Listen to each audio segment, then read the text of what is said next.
Hey guys, it's Sebastian. In this video, I'm going to explain how I go from dropshipping to branding in 40 days. So essentially, I test a product, figure out if it works, and then if it does work, I start ordering inventory and have my logo put on the product in normally around 30 to 40 days. So I'm going to explain the purpose of it, when you should do it, how to hold your inventory, all that stuff, and how to find the right suppliers. Everything I'll cover in this video, so sit tight. This has been a well-requested video, and a lot of people don't actually know how to do this. A lot of people don't even talk about it on YouTube. So I'm excited to discuss this topic. Now, before we get into it, be sure to smash the like button and click subscribe below because I post daily dropshipping content. But now that is out of the way, let's get into this slideshow. So the first thing is the purpose of branding. Now, this increases the trust because of custom packaging and custom logo on product. When I'm shopping around and I see a generic product and then I see one with a logo on it, normally I trust the brand that has the logo. An example would be if I'm playing Xbox and I want to buy a new headset, Turtle Beaches, those are the big brand that sells all of those headsets. Would I buy one of those or a generic headset? Normally I would definitely go with the branded one.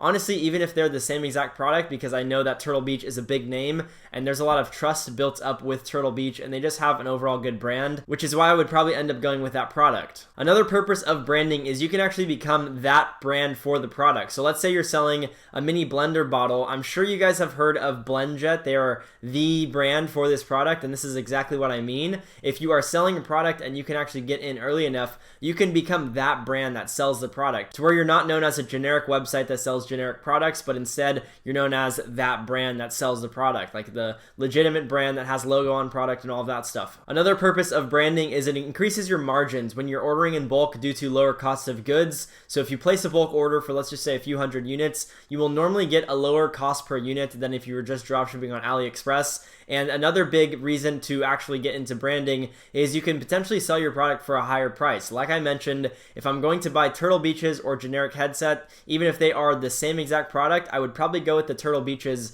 because they are branded, even if I had to pay a few more dollars, because again, I am buying that brand and the product, not just the product itself. Another reason you may want to get into branding is you can normally have faster shipping times because you're housing your inventory in the US. So that's what I do. I have my inventory in the US when I go out and brand a website and brand a product. The purpose of this is because I can satisfy more customers on a more frequent basis because they are getting their tracking numbers faster and then also getting their orders faster. That in itself builds up a lot of trust between your brand and the customer, and a lot of the times people actually become repeat customers if you do have fast enough shipping and processing times. When should you brand your product? A lot of people don't know when to actually get into branding and private labeling their product rather than just continuously dropshipping. So that's a great question. I have had that question in the past and I've came up with a pretty good solution for this and like an overall strategy that I use. So for myself, I need to be doing consistent revenue on a daily basis profitably with my store. Now, I'm not saying you're doing like 1 to 5 sales per day with Facebook ads and it's very volatile. I'm saying you're doing at least $1,000 a day revenue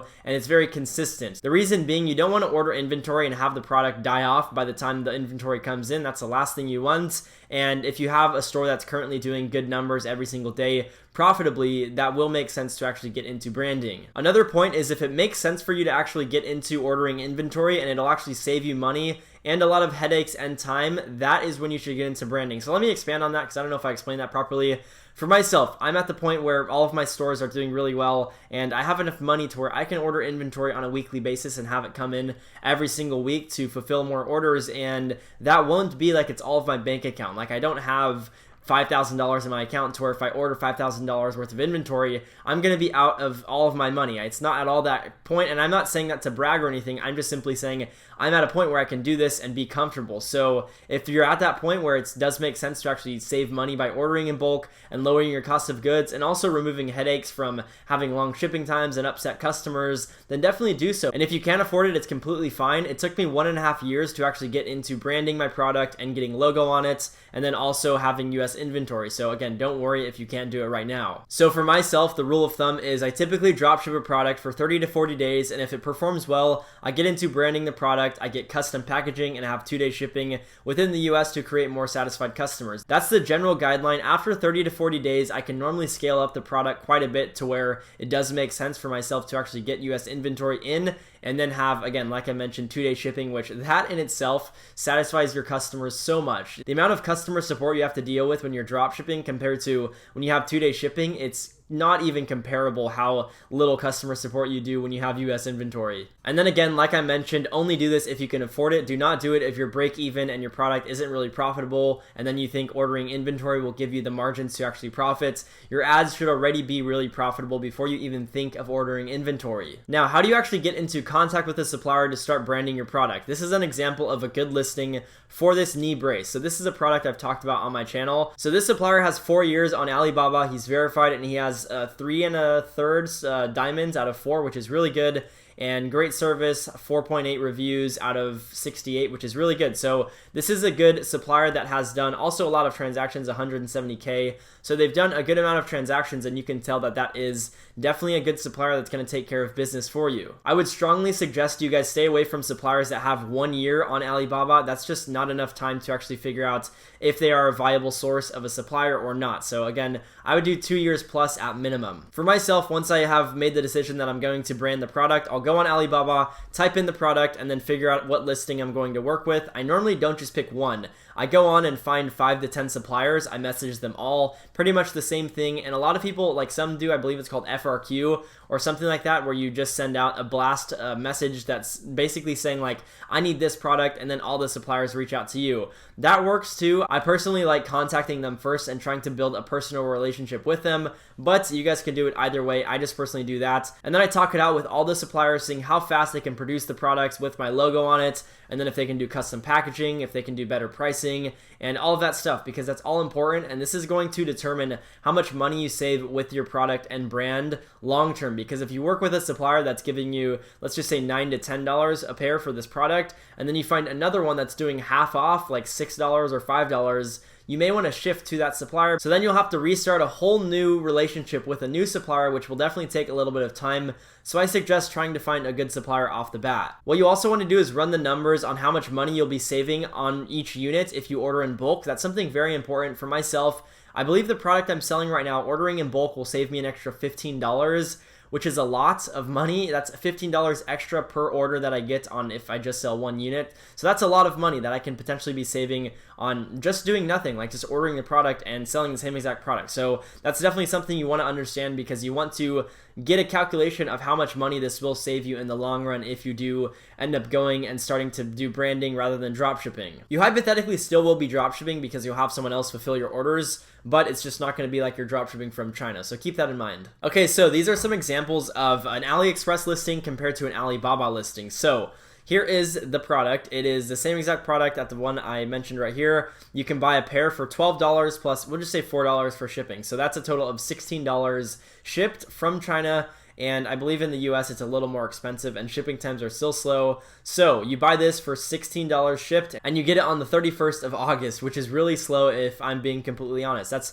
over 30-day shipping times, which is terrible. Or you can come on Alibaba and source the same exact product. This is a pair for $5.35, which is a significant amount difference in the product cost. The downside of this is you're going to be dishing out a little bit of money, but again, you will save so much money ordering these in bulk, and then you'll also be able to manage the shipping and again, get faster shipping for your customers to then satisfy your customers. One of the things that's very interesting is a lot of people, when they drop ship, they think of how much money can they profit, and then that's kind of it. They're like, how can I get a good ROAS? How can I profit a lot?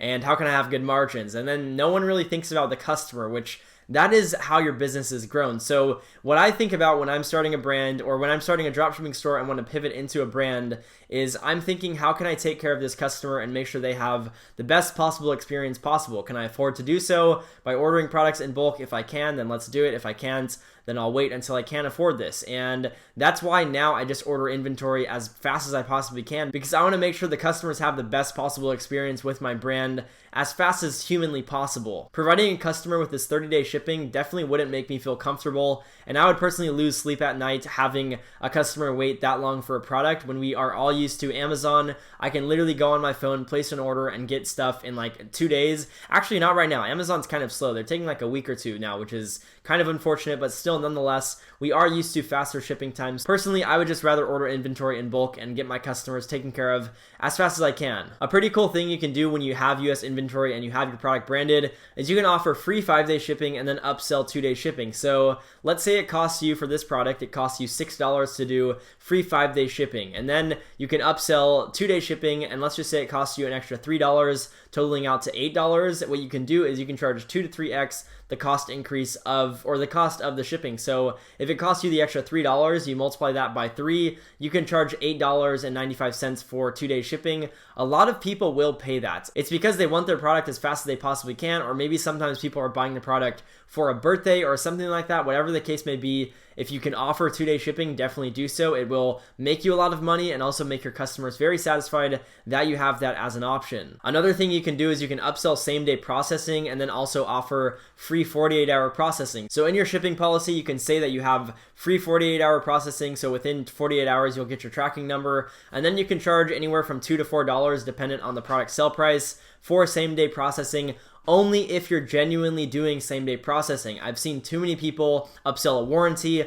upsell same-day processing, priority processing, all of that stuff, and then they do the same exact processing. That is just scamming people. Like, that's not doing anything different, and that's pretty scummy if I'm being honest. So only do this if you are actually processing the orders faster than normal. If you're not going to do that, don't do this. This was just something I wanted to mention if you have the capability of actually offering this as an upsell. Now, this is the fun topic. Where do you actually store the inventory? So you can look into 3PLs, which are third-party logistics. They will store your inventory and ship out the products. Now, here's the thing though. They charge X amount per package pick and pack. I've gotten quotes from like $2 to $3 for just literally packaging up a product, and that's it. Like, they pick the product and then they package it, and that's it. And then they slap the label on it. A lot of 3PLs also charge a storage fee monthly. If you have monthly inventory stored there, they will charge you a fee, and then they also increase the shipping cost sometimes by like $1 or $2. So let's just say you increase your cost to actually get the product fulfilled by $3. That's actually quite a bit, even $4. So overall, you're definitely paying a premium for this service, but you're completely hands off and you don't have to manage this at all. It's just something that they will handle all of it, and then you can just manage the ads and the customer support. This is definitely a good option for some people. Personally, I like to make as much money as I can. Even if I have to deal with a little more stuff on a daily basis, I'm completely fine with that. So this is what I do. I personally, you guys are probably going to laugh at me, but I rent out storage units. They're like $100 to $200 monthly, depending on the size. I just got a new one today. It's like 20 by 10, so 20 feet by 10 feet. Or actually, it's 20 feet deep and then 10 feet wide. I got it for like $180 a month, which I was going to get an office space, but it was going to be like $2,500 or $3,000, and then I was going to have to get renter's insurance and all of that stuff, and then pay for electricity and Wi-Fi, and I really was like, I don't want to do this at all. So $200 a month, I have a storage unit, I can store all of my inventory there, and that's essentially like my storage fee that I would normally be paying with the 3PL, with the third-party logistics. And then if you have a friend or a family member, you can pay them hourly to actually fulfill your orders. How you can do that is pay them as a contractor. That way you don't have to hire them on as an actual employee, or you can do that either way. But yeah, you can do that and then have them fulfill all of your orders and take care of business to where you're still hypothetically dropshipping and pretty hands off of the whole fulfillment process. Or you can do it where you're fulfilling the orders manually. I personally don't care either way. I have someone who does it for myself. You can do either, but that's essentially how I set up the shipping side of getting a product branded. Now, I didn't always use a storage unit. I actually started with my house. I just ordered products in bulk to my house, stored them in my house, and I was shipping them out of my room. If you guys saw my room, I literally just had walk space to be able to walk to my bed and sleep, and then walk to my closet and get clothes, and that was it. Everything else was covered with boxes, to the point where that's why I now film in my office, because I have no room to film in my bedroom at all. This definitely may be a good option for you guys. Like I mentioned, this will usually cost you less than using a 3PL or getting an office or a warehouse, and you also still get to ensure fast processing times because you're managing someone that's fulfilling the orders for you. I also get to quality check the product to make sure the product isn't damaged prior to shipment, which is something 3PLs normally don't do because they're processing so many orders per day. They really can't do that type of stuff for yourself. That's essentially how I go from dropshipping to branding in 30 to 40 days. Hopefully I explained everything clearly for you guys. If I didn't and you guys have extra questions or concerns, you can always drop those in the comment section below. Feel free to, and I'll try to answer as many as I possibly can. But hopefully you guys did get massive value from this video. If you did, smash the like button and click subscribe below because I do post daily dropshipping content. But other than that, I will see you guys in tomorrow's video.